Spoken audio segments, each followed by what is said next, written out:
श्री राम जन्मभूमि आंदोलन में जिनकी हुंकार से राम भक्तों के हृदय हर्षित हो जाते थे, ऐसे अशोक सिंघल जी सन्यासी भी थे और योद्धा भी। पर वो स्वयं को राष्ट्रीय स्वयंसेवक संघ का प्रचारक ही मानते थे। जन्म अश्विन कृष्ण पंचमी 27 सितंबर 1926 को आगरा उत्तर प्रदेश में हुआ। 7 भाई और 1 बहन में वे चौथे स्थान पर थे। मूलतः यह परिवार ग्राम बिजौली, जिला अलीगढ़, उत्तर प्रदेश का निवासी था। पिता श्री महावीर जी शासकीय सेवा में उच्च पद पर थे। घर में सन्यासी और विद्वानों के आने के कारण बचपन से ही उनमें हिंदू धर्म के प्रति प्रेम जागृत हुआ। 1942 में प्रयाग में पढ़ते समय प्रोफेसर राजेंद्र सिंह यानी रज्जू भैया ने उन्हें स्वयंसेवक बनाया। बचपन से ही उनकी रुचि शास्त्रीय गायन में रही। संघ के सैकड़ों गीतों की लय उन्होंने बनाई।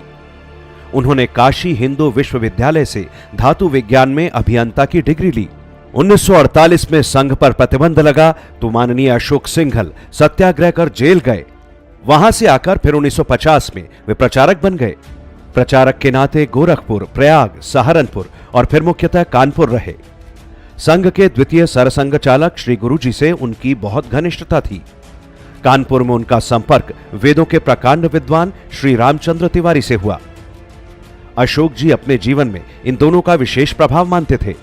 समाज से जो हम मठों तक सिमट गए थे, अशोक सिंघल जी ने हमको फिर से समाज में जो अपना कर्तव्य बोध करा करके और समाज में पहुंचाने का काम, समाज में हम अपने कर्तव्य को निभाकर उनको दिशा प्रेरणा देने का काम, यह हमारा काम था।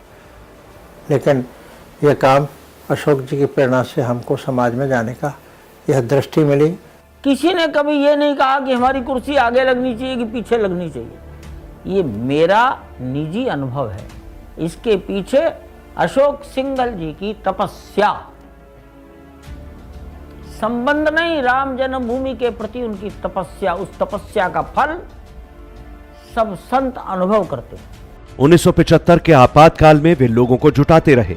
1977 में वे दिल्ली प्रांत के प्रांत प्रचारक बने।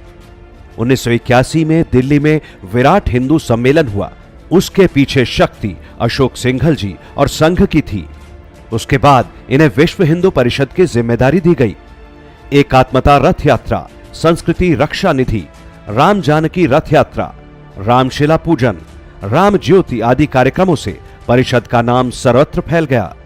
चाहे अमरनाथ का मामला हो, चाहे बूढ़ा अमरनाथ का मामला हो, चाहे राम जन्मभूमि का मामला हो या राम सेतु का मामला हो, ऐसे कई पड़ाव आते थे जहां अनिश्चय की स्थिति बनती थी।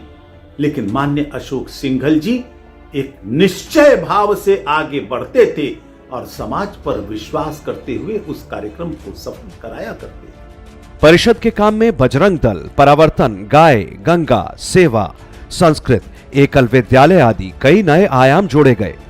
पर श्री राम जन्मभूमि आंदोलन ने देश की सामाजिक और राजनीतिक दिशा ही बदल दी। श्रद्धेय अशोक सिंघल जी परिषद के 1982 से 86 तक संयुक्त महामंत्री, 1995 तक महामंत्री, 2005 तक कार्याध्यक्ष, 2011 तक अध्यक्ष और फिर संरक्षक रहे। अशोक जी की विनम्रता से सभी पंथों के लाखों संत राम मंदिर आंदोलन से जुड़े।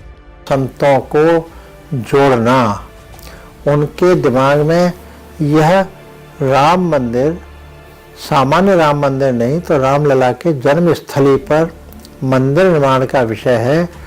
यह हिंदू के स्वाभिमान का, श्रद्धा का, आस्था का विषय है। इसलिए इसको किसी के मत पर छोड़ा नहीं जा सकता है। और आप लोग समाज में आगे जाइए, जन जागरण के लिए आगे बढ़िए और उसमें से फिर सब संप्रदायों को एक मंच पर बिठाना, ये कम नहीं है, बहुत बड़ी बात है। सब संतों को एक इकट्ठे लाना, कोई भी समुदाय, जैन समुदाय, सिख समुदाय, बौद्ध समुदाय और जो भी समुदाय थे अपने जन धर्म के, उन सबको एक मंच पे लाना और एक कल्पना करना, एक नव भारत, पुराना जो अपना भारतवर्ष था उसकी कल्पना जो उन्होंने दोबारा करी कि हम क्यों नहीं विश्व विख्यात भारतवर्ष दोबारा से बन सकता है। तो वो जो कल्पना थी उनकी, वो बहुत दूरदर्शिता की थी। श्री राम जन्मभूमि के समूचे आंदोलन में कई बार उनके अयोध्या पहुंचने पर प्रतिबंध लगाए गए, पर वो हर बार प्रशासन को चकमा देकर वहां पहुंच जाते थे। श्री राम जन्मभूमि आंदोलन की परिणति ही थी कि 6 दिसंबर 1992 को राम भक्तों ने उस बाबरी ढांचे को गिरा दिया। अगर कोई नाम सर्वोपरि कहा जा सकता है तो वह है माननीय अशोक सिंघल जी का। उनके कुशल नेतृत्व, अदम्य साहस, दूरदृष्टि, संगठन कौशल्य, दृढ़ निश्चय, इन सब का ही परिणाम था कि आज यह आंदोलन निर्णायक स्थिति पर पहुंच सका है। और अशोक जी के मन में ये था कि एक समय आएगा जब अयोध्या से आवाज उठेगी तो पूरे विश्व को सुनना पड़ेगा। अयोध्या जो तय करेगा विश्व की रूपरेखा कैसी हो, अयोध्या तय करेगा संसार कैसे चलेगा, विश्व कैसे चलेगा, हर दृष्टि से। तो ये उनकी जो सोच थी ये बहुत गहरी थी। इसलिए उन्होंने ये कहा कि हम कुछ भी हो जाए अपनी जन्मभूमि नहीं छोड़ेंगे, हम अपनी संस्कृति नहीं छोड़ेंगे, अपनी जमीन नहीं छोड़ेंगे, अपना वजूद नहीं छोड़ेंगे। माननीय अशोक सिंघल जी काफी समय से बीमार थे। 17 नवंबर 2015 को उनकी देह शांत हुई। वे प्रतिदिन परिषद कार्यालय में लगने वाली शाखा में आते रहे थे।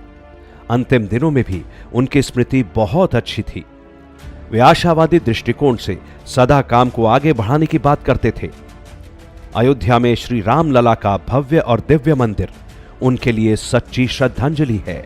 1990 में जब कुछ भी किसी को दूर दूर तक सोच भी नहीं था कि क्या होगा, कोर्ट क्या करेगा और क्या करेगा, लेकिन इसके बाद भी सोमपुरा अहमदाबाद उनसे मंदिर का प्रारूप तैयार करवाना, उस प्रारूप के आधार पर पत्थरों की तराशी कराना, कटाई छटाई, और वो सब लोग पूछते थे अरे कभी तो समय आएगा, जब समय आएगा तो ये पत्थर वही मंदिर के काम में आएंगे। और आज हम देखते हैं कि ये जो 2 साल में मंदिर तैयार हो रहा है तो वो जो 90 से तराशने वाले पत्थर वही सब काम आ रहे हैं।